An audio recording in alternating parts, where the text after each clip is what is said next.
مفتی صاحب کے official channel مفتی طارق مسعود speeches کو سبسکرائب کریں۔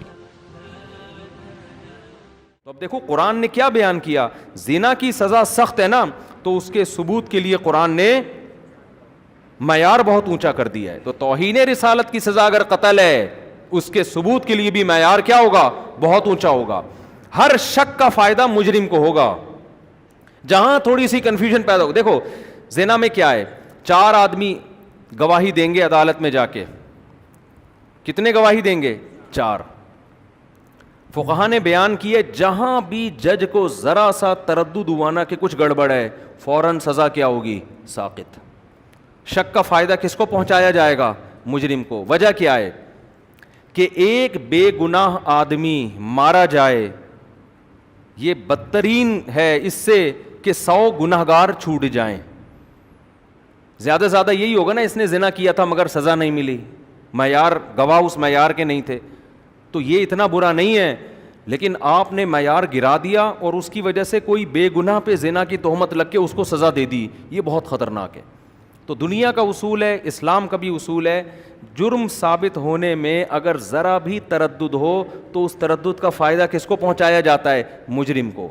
جرم ثابت کرنے کے لیے دلائل چاہیے ہوتے ہیں، سزا کو ٹالنے کے لیے دلائل کی ضرورت نہیں ہوتی، ثابت ہونے کے لیے دلائل کی ضرورت ہوتی ہے۔ تو اب فقہا نے کیا بیان کیا، کیونکہ زنا کی سزا بہت سخت ہے، تو 4 مرد ہوں گے، اس میں عورت کی گواہی بولو نہیں چلے گی، اس لیے کہ اس میں تھوڑا سا امکان ہے، تھوڑا سا امکان، کیونکہ خواتین کی عادت ہے کہ جب کسی کو بدنام کرنا چاہتی ہیں سب سے بڑا حربہ ان کے پاس فحش الزام لگانا ہوتا ہے۔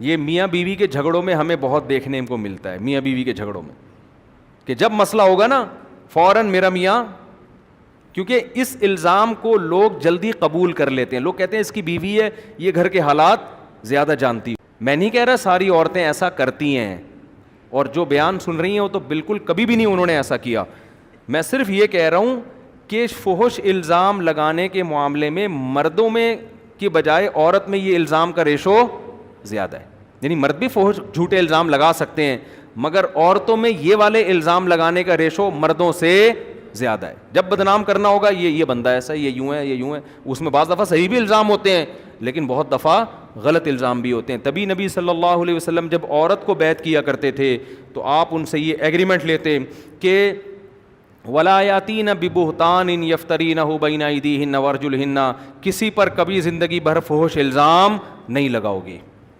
سمجھتے ہو؟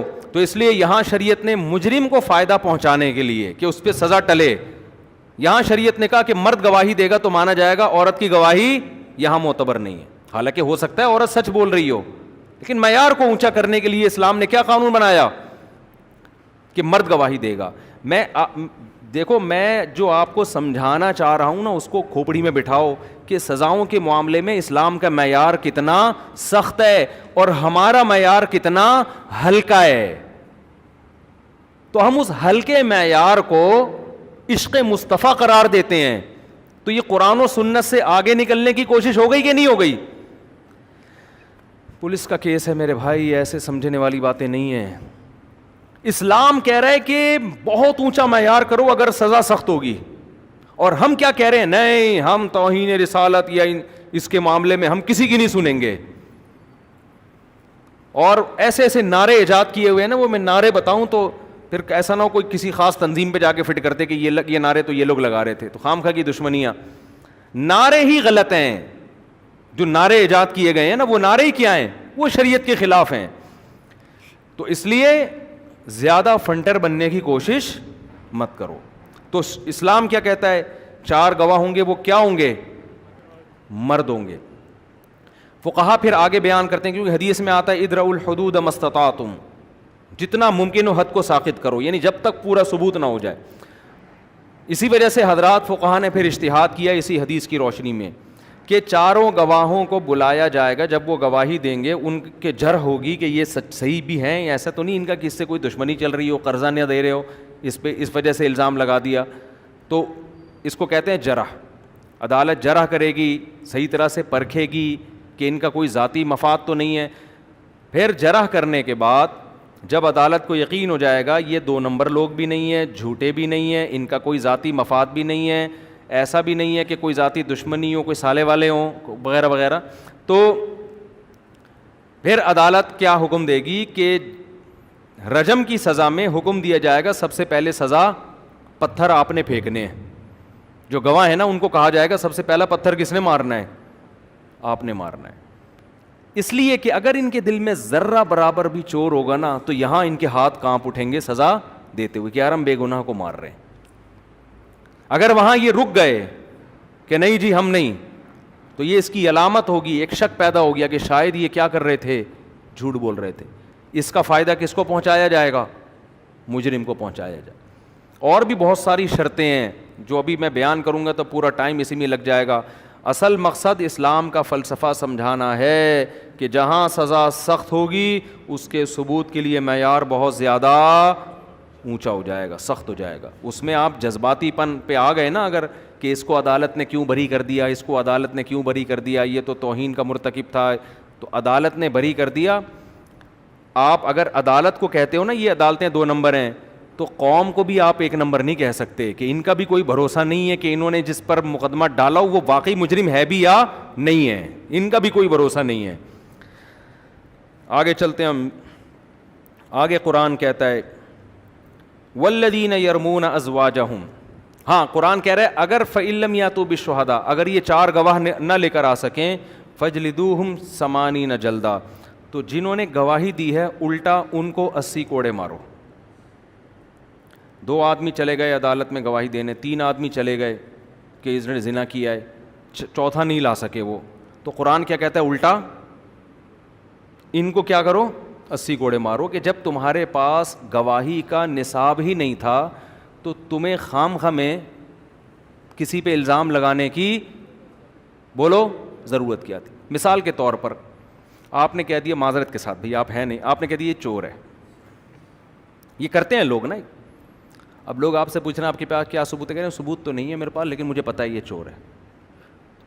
بھائی جب تمہارے پاس ثبوت نہیں ہے تمہیں پھینکنے کی ضرورت کیا ہے بیٹھے بیٹھے ایک بات, خام ایک شرری چھوڑ دی نا معاشرے میں فساد. اب آپ قسمیں اٹھا رہے ہو اللہ کی قسم مجھے, میں یقین سے کہہ رہا ہوں یہ چور ہے. ہم کہیں گے بھائی جتنا اس کے چور ہونے کا امکان ہے اتنا ہی آپ کے جھوٹا ہونے کا بھی امکان ہے. آپ کو اگر یقین بھی ہے آپ جانو آپ کا اللہ سے معاملہ ہے. پبلک میں وہی بات کی جائے گی جس کا آپ کے پاس ثبوت ہوگا, کیونکہ یہ معاشرے میں فسادی ہونے کی علامت ہے کہ آپ نے ایک شرری چھوڑ دی ایک معاشرے میں, اس کو ثابت کرنے کے لیے آپ کے پاس دلیل نہیں ہے. اگرچہ آپ برحق ہیں, اگرچہ آپ صحیح ہیں, لیکن اسلام آپ کو صحیح ہونے کے باوجود بھی فسادی کہتا ہے اور جھوٹا کہتا ہے. کہ جب تمہارے پاس دلیل نہیں ہے, گواہ نہیں ہے, تم بات کر کیوں رہے ہو؟ اب دیکھو 4 آدمی گواہ دیں گے تو اس کا فائدہ یہ ہوگا کہ اس کو سزا ملے گی, 4 سے کم میں اس کو سزا نہیں ملے گی. جب سزا نہیں اس کو مل رہی تو اس کا سوائے ایک آدمی کے گناہ کو لوگوں کے سامنے ایکسپوز کرنے کا اور تمہاری کوئی نیت نہیں ہے. تو شریعت میں حکم یہ ہے گناہ پہ پردہ ڈالا جائے, نہ کہ گناہ سے پردہ اٹھایا جائے. نہیں آ رہی بات میرا خیال ہے. آج کوئی کہیں کوئی بے حیائی کا کام کر رہا ہوتا ہے, کوئی خفیہ ویڈیو لیک ہوتی ہے, کیسے مزے سے لوگ ایک دوسرے کے ساتھ شیئر کرتے ہیں, نہیں کرتے, کرتے کہ نہیں کرتے؟ تو آپ کا کیا خیال ہے یہ جائز کام ہے شریعت میں؟ مجھے ایک بات بتاؤ نا, اسلام گناہ کو ہائی لائٹ کرنے کا, نمایاں کرنے کا, اس کے گناہ کو ایکسپوز کرنے کا حکم دیتا ہے یا گناہ پہ پردہ ڈالنے کا حکم دیتا ہے؟ تو جب پردہ ڈالنے کا حکم دے رہا ہے تو کسی کی خفیہ ویڈیو لیک کر کے یوٹیوب فیس بک کی زینت بنانا یہ اچھا کام ہے یا برا کام ہے؟ میں حیران ہوتا ہوں جو لوگ لوگوں کی خفیہ ویڈیوز ہائی لائٹ کر رہے ہوتے ہیں نا, جس کی ویڈیو ہے اس کو تو گالیاں پڑ رہی ہوتی ہیں, ویڈیو چھپ کے بنانے والے کو کوئی ایک حرف بھی نہیں کہہ رہا ہوتا, حالانکہ وہ اس بات کے زیادہ لائق ہے کہ اس کو کوڑے لگائے جائیں. یہ بھی ہماری قوم کا ایک بہت بڑا المیہ ہے کہ لوگوں کی خفیہ کیمرے لگے ہوئے ہوتے ہیں ہوٹلوں میں, وہ پکڑا گیا دیکھو, لوگ کہہ رہے ہو دیکھو اس کی حرکتیں دیکھو.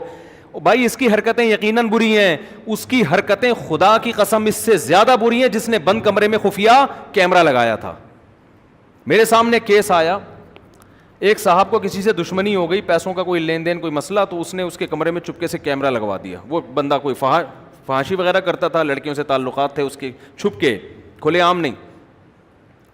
اب اس نے اس کے کہیں نا کیمرے میں, کمرے میں خفیہ کیمرہ لگوا دیا تاکہ اس کو پکڑ لے کہ دیکھو اس کے لڑکیوں سے کیا ہیں ناجائز. وہ کہیں چلی گئی ہوگی کوئی لڑکی وڑکی, کوئی فاحشہ, اور پکڑ لیا اس کو, ٹریس کر دیا. اب اس کو بلیک میل کر رہا ہے کہ یہ تیری ویڈیو میں اپلوڈ کر دوں گا. جو مجرم تھا وہ میرے پاس آیا, مجھے کہنے لگا یار میں ٹھیک ہے گنہگار آدمی ہوں, لیکن اس بندے نے, اور وہ بندہ بھی مذہبی تھا جس نے یہ کام کیا ہے, اتنی بڑی داڑھی اس کی, اس بندے نے میرے ساتھ یہ کیا ہے.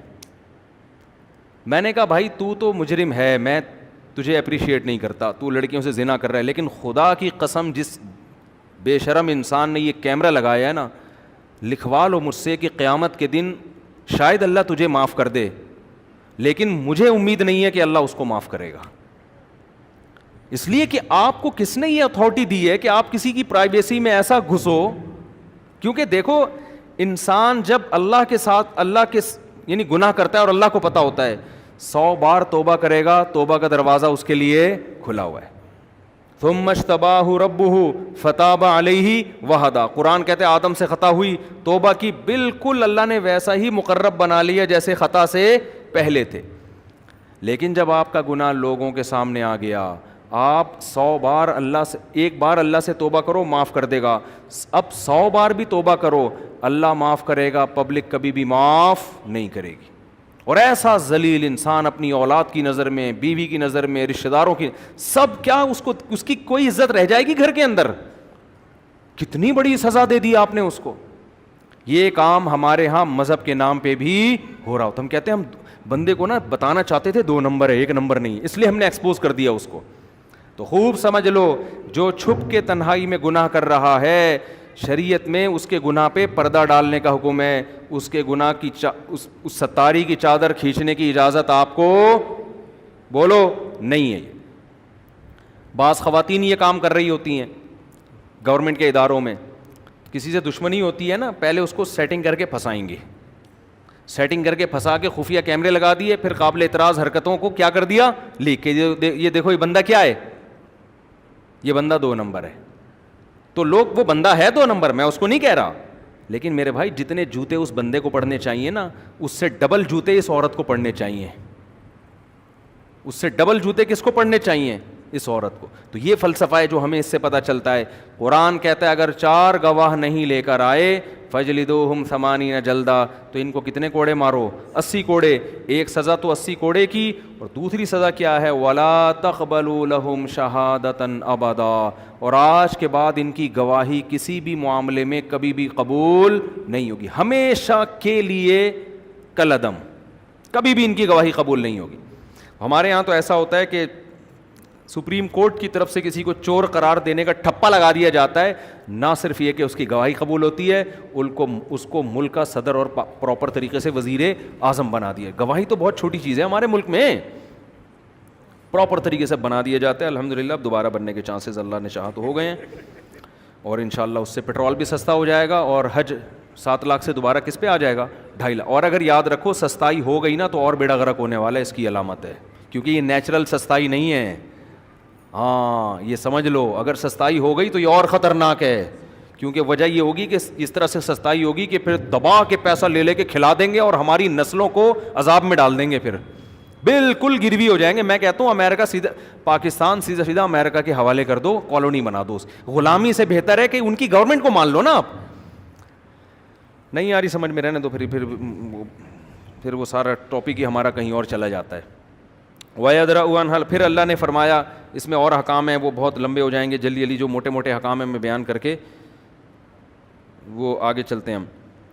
اچھا, قرآن میں اس میں اللہ حضرت عائشہ رضی اللہ تعالی عنہا پر تہمت لگی تھی. سورہ نساء میں یہ آیتیں پہلے نازل ہو چکی تھیں, ابھی بھی نازل ہوئی نا, اس سے پہلے نازل ہو چکی تھیں کہ جب بھی کہیں کوئی کسی پر زنا ثابت ہوگا تو اس کے لیے 4 گواہوں کا انتظام کرو. امی عائشہ رضی اللہ تعالی عنہ پر منافقوں نے تہمت لگائی, کسی کو کا مشاہدہ نہیں تھا, کسی نے اپنی آنکھوں سے نہیں دیکھا, ایک فتنہ معاشرے میں پھیلا دیا, اور بعض معصوم صحابہ بھی اس کے اندر مبتلا ہو گئے. تو قرآن میں پھر نبی حضرت عائشہ رضی اللہ تعالی عنہ کی براءت کا اعلان کیا. اس کو واقعہ اف کہتے ہیں. اف کہتے ہیں جھوٹ کو, یعنی ایک جھوٹ کا واقعہ جو امی عائشہ رضی اللہ تعالیٰ عنہ پر تہمت لگائی گئی. قرآن نے 2 عورتوں کی پاک دامنی بیان کی, ایک حضرت مریم کی اور ایک حضرت عائشہ رضی اللہ تعالیٰ عنہ کی. حضرت عائشہ فرماتی ہے مجھے یقین تھا کہ اللہ میری پاک دامنی بیان کرے گا, لیکن میں یہ سوچ بھی نہیں سکتی تھی کہ قرآن کی آیتوں کا حصہ بنا دے گا اللہ تعالیٰ اس کو. اسی وجہ سے علماء کا اجماع ہے کہ اگر حضرت عائشہ کو کوئی بدبخت معاذ اللہ نقل کفر فاحشہ کہتا ہے تو وہ اسلام سے خارج ہے, کیونکہ قرآن کی کے پورے 2 رکوع ہیں جن کا وہ انکار کر رہا ہے. اور بعض بدبخت آج ایسے ہیں جو اپنے آپ کو مسلمان بھی کہتے ہیں اور حضرت عائشہ پر تہمت بھی لگاتے ہیں. تو اور قرآن نے یہ کہا الخبیثات للخبیثین والخبیثون للخبیثات, ناپاک مرد ناپاک عورتوں کے لیے اور ناپاک عورتیں ناپاک مردوں کے لیے.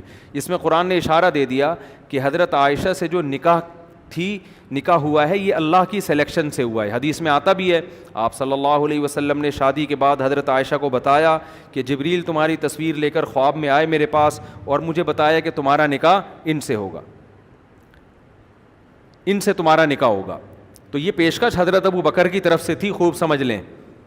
نبی نے اس خواب کے بعد خود نکاح کا پیغام نہیں دیا کہ اے حضرت ابو بکر سے کہا ہو کہ دیکھو مجھے خواب میں یہ دکھائی تمہاری بیٹی دکھائی گئی ہے کہ ان سے میرا نکاح ہوگا. نہیں, یہ خواب آپ نے محفوظ رکھا. حضرت ابو بکر نے جب نکاح کیا تو اس کے بعد نبی نے امی عائشہ کو بتایا ہے کہ مجھے خواب میں یہ خوشخبری سنائی جا چکی تھی. تو اس میں اللہ نے بتا دیا کہ اللہ کی طرف سے پیغمبر کے لیے سلیکشن کسی معاذ اللہ نقل کفر فاحشہ عورت کی نہیں ہو سکتی. اس پہ بعض لوگ اعتراض کرتے ہیں کہ حضرت نوح علیہ السلام کی بیوی بھی تو کافر تھی, لوط علیہ السلام کی بیوی بھی تو کافر تھی, دونوں پر عذاب آیا, تو اس کا مطلب پیغمبر کی زوجہ بھی معاذ اللہ کوئی کافر عورت بھی ہو سکتی ہے. تو خوب سمجھ لو, کافر ہونا الگ بات ہے, فاحشہ ہونا الگ بات ہے. بیوی کا کافر ہونا اتنا بڑا عیب نہیں ہے, یہ بے عزتی کا ذریعہ نہیں ہے. آپ کی بیوی 2 نمبر ہو یہ آپ کے لیے بے عزتی کا مقام ہے. اس عیب سے اللہ پیغمبروں کو محفوظ رکھتے ہیں کیونکہ یہ نسب میں خلل ہو جائے گا نا. ارے بھائی آپ کی وائف غیر مسلم ہے, غیر مسلم عیسائی یہودی ہوتی ہیں, شریعت نے مسلمان مرد کو اجازت دی نا شادی کرنے کی. بھائی اسلام میں جائز ہے کہ آپ کی بیوی یہودی بھی ہو سکتی ہے, یہ نہیں کہ مسلمان ہے تو یہودی ہو جائے. پہلے سے کوئی یہودی ہے تو آپ اس سے شادی کر سکتے ہیں, حالانکہ وہ کیا ہے, کافر ہے. عیسائی ہے آپ اس سے شادی کر سکتے ہیں, حالانکہ وہ کیا ہے, کافر ہے. کوئی حرج نہیں ہے اس میں, یہ عیب نہیں ہے. بہت سے صحابہ نے, بہت سے تو نہیں, بعض صحابہ نے کی ہے عیسائی عورتوں سے بھی, یہودی عورتوں سے بھی. حضرت حذیفہ نے جب ایک یہودی عورت سے نکاح کیا تو حضرت عمر نے حکم دیا اس کو طلاق دو. انہوں نے کہا حرام ہے تو طلاق دوں, حرام نہیں ہے تو کیوں دوں طلاق بھائی میں. انہوں نے کہا مجھے حرام ہونے کا نہیں, مجھے ڈر ہے فاحشہ نہ ہو. تو انہوں نے بھی اس بیس پہ ناپسند کیا کہ کہیں فاحشہ نہ ہو. جائز نکاح فاحشہ عورت سے بھی ہو جاتا ہے, لیکن یہ عیب کس کے لیے ہے, مرد کے لیے. اور اللہ پیغمبروں کو عیب سے محفوظ رکھتے ہیں, ان پر کوئی انگلی نہیں اٹھا سکتے. یہ توہین ہے نا, اس لیے کہ آپ کی وائف ہے اور ادھر بھی تعلق ادھر بھی تعلق, بچوں کا کیا پتہ چلے گا, پتہ نہیں کس کے بچے پیدا ہو رہے ہیں. نسب میں خلل ہو جاتا ہے. نبی صلی اللہ علیہ وسلم نے فرمایا ولدت من نکاح لا من صفا, کیا مطلب, آدم سے لے کے آج تک میرے نکاح میں کوئی شک اور شبہ نہیں ہے. یعنی پیغمبروں کا نسب اللہ محفوظ رکھتے ہیں. ایسا کہیں نہیں ہوتا کہ پیغمبر کے باپ دادوں میں معاذ اللہ کوئی ولد الزنا ہو, کیونکہ آگے پھر نسب کیا ہو گیا, خراب.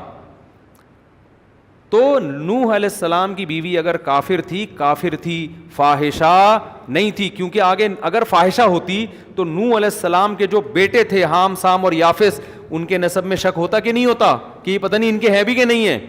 پھر آگے ان کی نسل میں شک, پھر تو ہم سارے کیا ہو جاتے, ارے ہم سارے مشکوک ہو جاتے نا. ہم سب کے نسب میں, کیونکہ سب نوح علیہ السلام کی اولاد ہیں, اور پیغمبروں کے نسب میں تو بالکل بے غبار نسب ہوتا ہے پیغمبروں کا. تو لوط علیہ السلام کی بیوی بھی کافر تھی مگر معاذ اللہ زانیہ اور بدکار نہیں تھی. تو اس لیے قرآن نے کہا الخبیثات للخبیثین, یہ جو ناپاک عورتیں ہیں نا, فاحشہ عورتیں ہیں, اللہ پیغمبر کے لیے فاحشہ کی سلیکشن نہیں کر سکتا معاذ اللہ. تو اس میں یہ بھی ہمیں بتایا گیا کہ حضرت عائشہ رضی اللہ تعالیٰ عنہ پاک دامن ہے. حضرت عمر نے جب یہ بات سنی نا کسی نے حضرت عائشہ کے بارے میں کہ منافقین یہ پھیلا رہے ہیں, حضرت عمر نے فرمایا سبحانک ھذا بہتان عظیم, یہ بہت بڑا بہتان ہے, یہ ہو ہی نہیں سکتا. کیونکہ سب جانتے تھے حضرت عائشہ کو, حضرت عائشہ کی سوکنوں نے ان کے بارے میں گواہی دی کہ یہ ایسی ہیں ہی نہیں, یہ اس طرح کی یہ ہو ہی نہیں سکتی. تو قرآن نے بھی کہا کہ لولا اذ سمعتموہ, کہ تم نے یہ سنتے ہی کیوں نہیں کہہ دیا سبحانک ھذا بہتان عظیم, کہ یہ بہت بڑا بہتان ہے. پھر قرآن نے کہا ان الذین یرمون المحصنات الغافلات المؤمنات, جو پاک دامن اور سیدھی سادی عورتوں پہ تہمت لگاتے ہیں ان کے لیے بہت بڑا عذاب ہے. یہاں اللہ نے غافلات کا لفظ استعمال کیا, سیدھی سادی عورتیں جن کو ان بے حیائی کے چکروں کا پتہ نہیں ہوتا. حضرت مولانا اشرف علی تھانوی رحمہ اللہ نے اس آیت کے تحت لکھا ہے کہ عورت کا بھولا بھالا اور سیدھا سادہ ہونا ایک خوبی ہے, کیونکہ یہاں قرآن اس کے غافل ہونے کو ایک خوبی کے طور پہ بیان کر رہا ہے. ڈیڑھ ہوشیار ہونا یہ خوبی نہیں ہے.